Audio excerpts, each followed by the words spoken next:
So this video is going to talk about the action potential. So you have a big graph here. We'll graph out the conductances of sodium, potassium, as well as the membrane potential of the action potential. And these are the 9 steps of the action potential listed here, which you need to definitely commit to memory, not only for this course and the oral final, but your practice going forward. It's definitely an integral part of what we do as anesthetists. So these are the 9 steps here.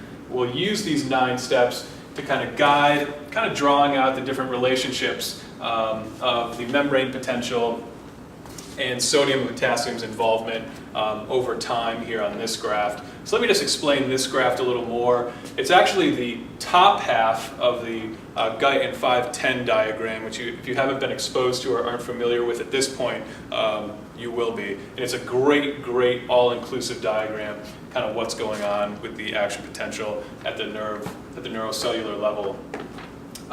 So you'll see we have our x-axis here.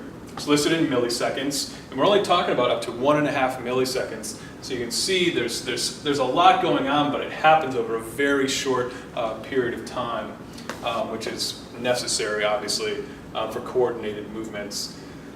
On our y-axis here, we have sodium conductance over potassium conductance. So it's a ratio there.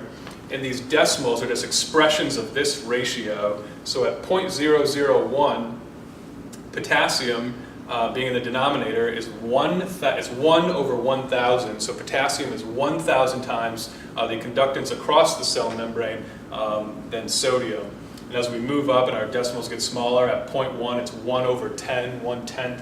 So potassium has 10 times the conductance of sodium. We're at this level here. And then we're at 1. The conductances are obviously equal. And let me start moving up the y-axis all the way to 100. In which is 100 over 1. So sodium is then 100 times the conductance of potassium, which would be 1. So that kind of explains that y-axis there. So let's take it step by step. We'll draw out the action potential on top in red, and we'll draw out the associated conductances in green just under the action potential wave there. So we'll start with the first step. We have an influx of sodium into the nerve cell. So our nerve cell at resting is hanging out at negative 90 millivolts. If you haven't learned all that already, that number comes from not only the Goldman-Katz equation, but also has a little bit of input from the sodium-potassium pump to give our resting nerve membrane potential of negative 90 millivolts. So we'll draw the action potential here. We'll start at our resting, negative 90. We get some influx of sodium here. So the influx of sodium is going to make our membrane potential more positive. And we're going to be moving towards threshold, which is step 2, where we reach threshold. I'll write it in red here, which is negative 65 millivolts. Negative 65 millivolts. So we have sodium kind of leaking into the nerve membrane. We're moving our way up towards negative 65, and then once we hit 65, we hit our nerve cell threshold to fire. So this is step 1 here. Put a 1 here. We have some sodium coming in, and now we're hitting our membrane potential threshold. And at this threshold, we're opening up all of these sodium channels, these fast-acting sodium channels. So now we had a leak of sodium coming in, bringing us from negative 90 to negative 65.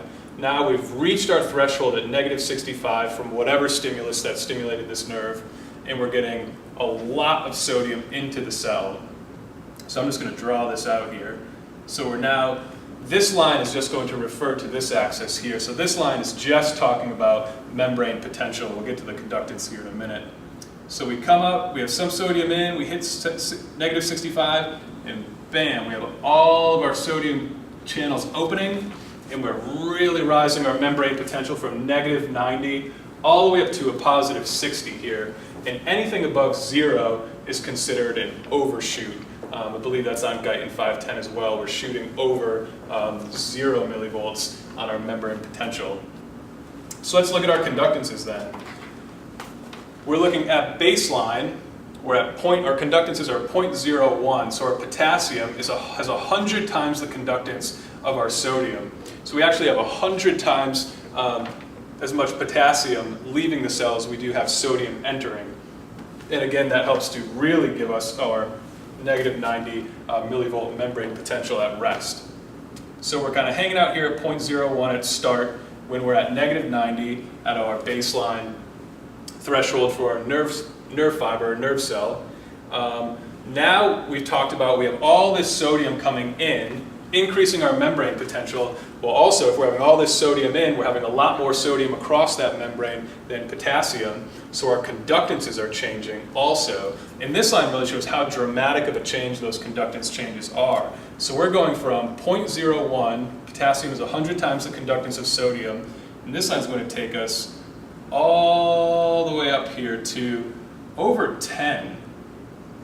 We'll call it 10 for reasons of simplicity. I think even on 510 it brings you just over 10 there as well. So there's 1,000 times the difference here of sodium conductance versus potassium.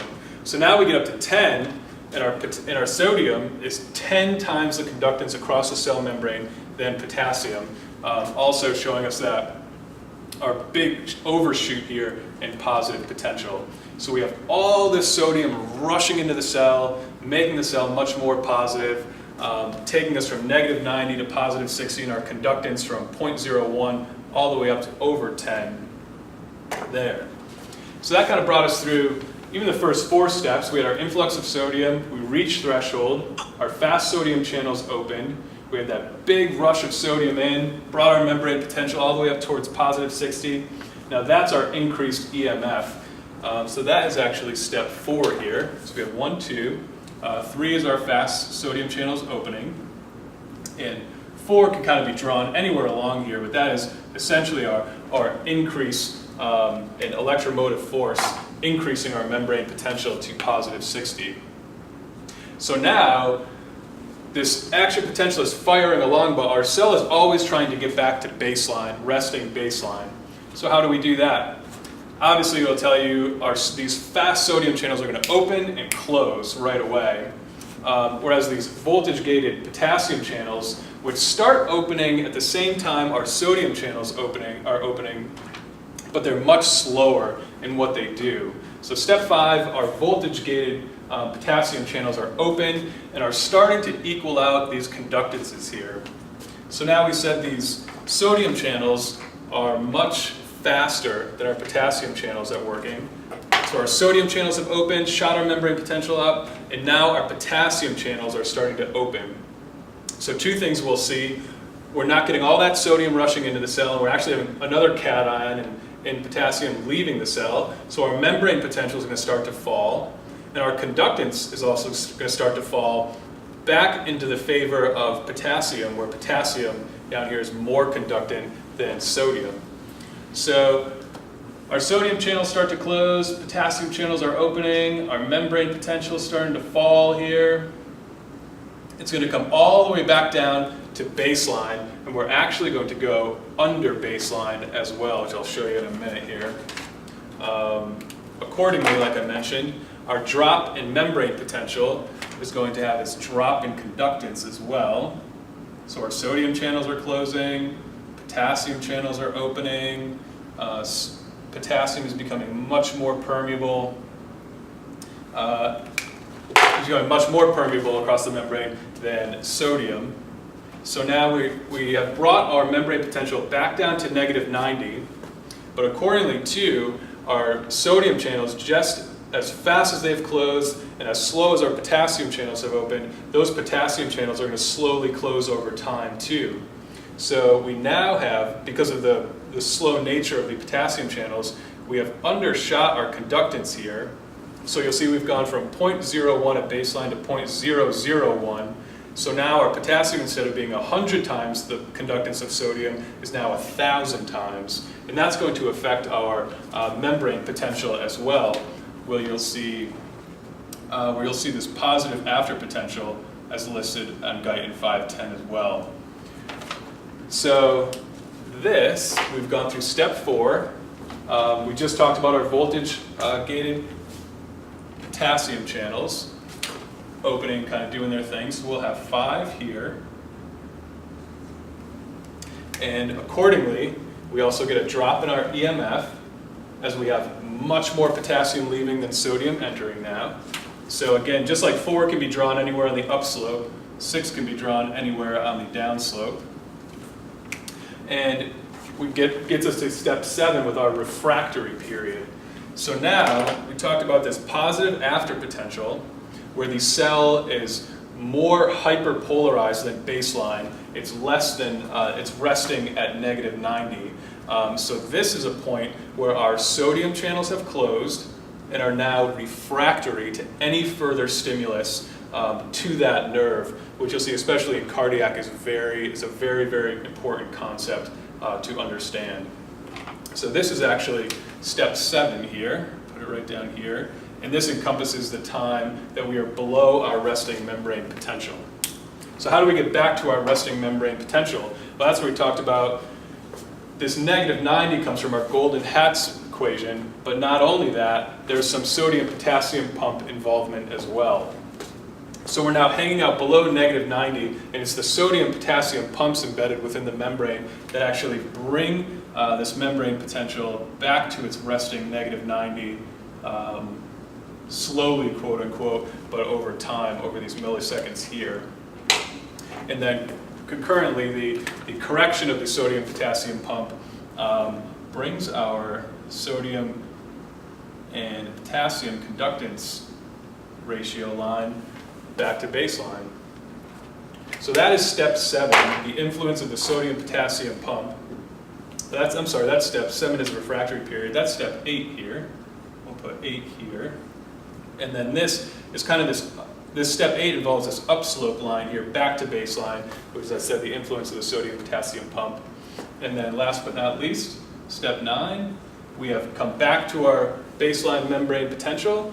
Our sodium-potassium conductance has come back to baseline at 0.01, and that is step 9. We are now ready for our next action potential, and that is the complexity of the action potential process.